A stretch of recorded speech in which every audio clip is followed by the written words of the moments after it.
मेरा स्टूडेंट, स्वागत है आपका अपना YouTube channel golden coaching centre.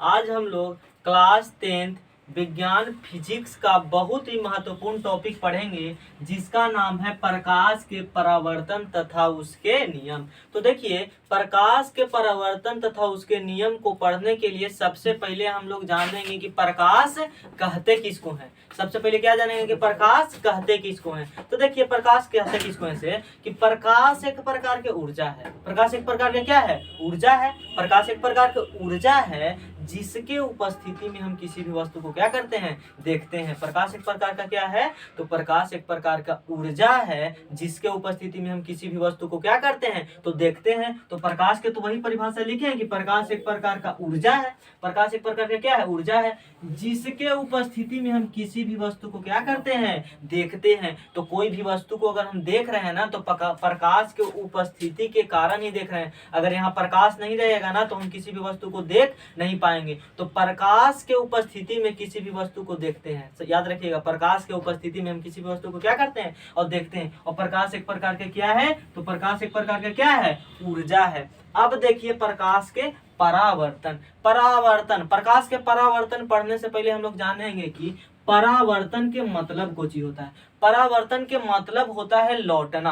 परावर्तन के मतलब कुछ ही होता है लौटना। अगर कोई चीज गया और वही माध्यम में लौट गया तो कुछ हो गया? परावर्तन। जैसे हम लोग बैट बॉल खेलते हैं, तो गेंदा ऐसे मारते हैं तो किसी दीवार पे मारते हैं और दीवार पे टकरा के पुनः वापस आ जाता है। जब गेंदा खेलते हैं तो दीवार पे मारते हैं और दीवार पे मारते हैं तो गेंदा कुछ हो जाता है? पुनः टकरा के वापस आ जाता है। एकरा मतलब क्या चीज होगा? गेंदा के परिवर्तन। फुटबॉल खेलते हैं तो फुटबॉल के मारते हैं तो फुटबॉल टकरा के आ जाता है, तो कुछ हो गया? फुटबॉल के परिवर्तन। हम बोल रहे हैं तो हमारा आवाज किसी से टकरा के वापस आ जाएगा, तो कुछ ही हो गया? ध्वनि का परिवर्तन। तो प्रकाश के परावर्तन क्या होगा? जब प्रकाश किसी सतह से टकराएगा और टकरा के वापस आ जाएगा तो क्या होगा? प्रकाश का परावर्तन। तो प्रकाश का परावर्तन की परिभाषा बोलेंगे कि प्रकाश के किरणें किसी सतह से टकराकर प्रकाश के किरणें किसी सतह से टकराकर अपने ही माध्यम में लौट जाती है, तो लौटने के इस घटना को हम क्या कहते हैं? प्रकाश के परावर्तन। प्रकाश के किरण किसी सतह से टकराएगा और टकरा कर उसी माध्यम में वापस लौट जाएगा, तो उसको हम क्या बोलेंगे?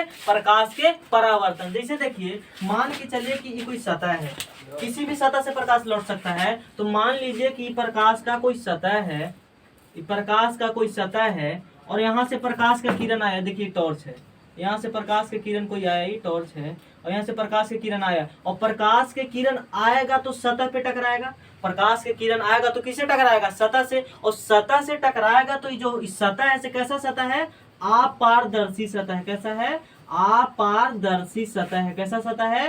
अपारदर्शी सतह है। तो अपारदर्शी सतह है तो प्रकाश तो पार होगा नहीं। तो यहाँ से प्रकाश के किरण आया और सतह पे पड़ा, और सतह पे पड़ा तो पार होगा नहीं। तो प्रकाश के किरण क्या चीज होगा? टकरा के चला जाएगा। प्रकाश के किरण यहाँ से आया और सतह पे पड़ा, और पड़ा फिर क्या हुआ? टकरा के चला गया। तो देखिए, प्रकाश के किरण आ रहा है, प्रकाश के किरण कुछ हो रहा है? आ रहा है। तो याद रखिएगा कि आने वाला किरण को बोलते हैं आपतित किरण। क्या बोलते हैं? आपतित किरण। तो ये वाला किरण आ रहा है तो इसको क्या बोलेंगे?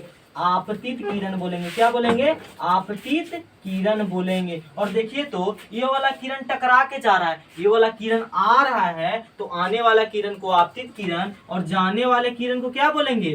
परावर्तित किरण। क्या बोलेंगे? परावर्तित किरण। आने वाले किरण को आपतित किरण और सतह से टकरा कर जाने वाले की क्या बोलेंगे? परावर्तित किरण। और देखिए, किसी भी सतह पर खींचे गए लंब को क्या कहते हैं? अभिलंब कहते हैं। मान लीजिए कि हमारा यह हाथ सतह है, हमारा यह हाथ कुछ यह सतह है और सतह पे वो लंब खींच दिए तो क्या हो गया? अभिलंब हो गया। मान लीजिए कि ये कोई सतह है, इस पे लंब खींच दिए तो क्या हो गया? अभिलंब हो गया। मान लीजिए कि कोई सतह, इस पे भी वो लंब खींच दिए तो कुछ हो गया? अभिलंब हो गया। किसी भी सतह पर अगर खींच दिए लंब तो क्या कहलाता है? अभिलंब कहलाता है। तो इस सतह था, इस पे खींच दिए लंब तो क्या हो गया? अभिलंब। देखिए, तो इसको क्या बोलेंगे?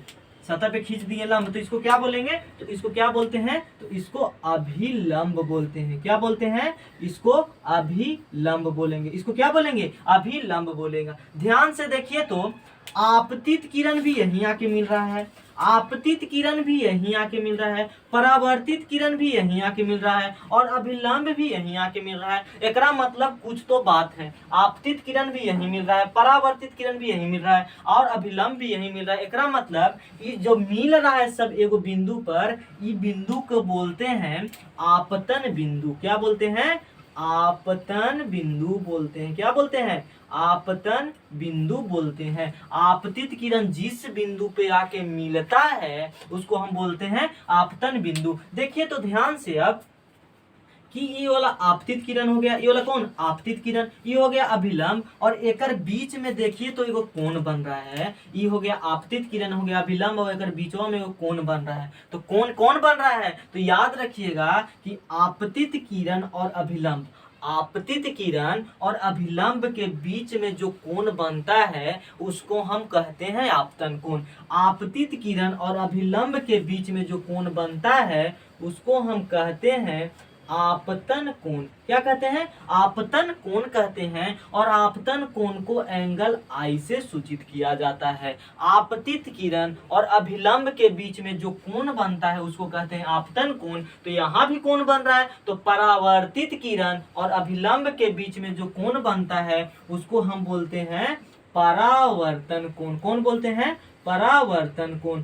आपतित किरण और अभिलंब के बीच में कौन बनेगा? तो आपतन कोण। और परावर्तित किरण और अभिलंब के बीच में कौन बनेगा? तो परावर्तन कोण। और परावर्तन कोण को एंगल आर से सूचित किया जाता है। परावर्तन कोण से किससे सूचित किया जाता है? एंगल आर से सूचित किया जाता है। अब देखिए प्रकाश के परावर्तन के नियम। देखिए प्रकाश के परावर्तन के दो नियम होते हैं। प्रकाश के परावर्तन के कितने नियम होते हैं? तो प्रकाश के परावर्तन के दो नियम होते हैं। पहला नियम होता है कि ये जो आपतन कोण है ना, ये जो आपतन कोण से हमेशा क्या होता है? परावर्तन कोण के बराबर होता है। एकरा मतलब कि अगर आपतन कोण 0 तो परावर्तन कोण भी 0, आपतन कोण 45 तो परावर्तन कोण भी 45, आपतन कोण 60 तो परावर्तन कोण को भी कुछ होगा 60 होगा। काहे कि एकर नियमे है कि आपतन कोण जितना होगा उतना ही कुछ होगा परावर्तन कोण। यही चलते लिख दिए कि जो एंगल आई होता है से हमेशा एंगल आर के क्या होता है? बराबर होता है। अगर ये 40 डिग्री होगा तो परावर्तन कोण के भी मान कितना होगा?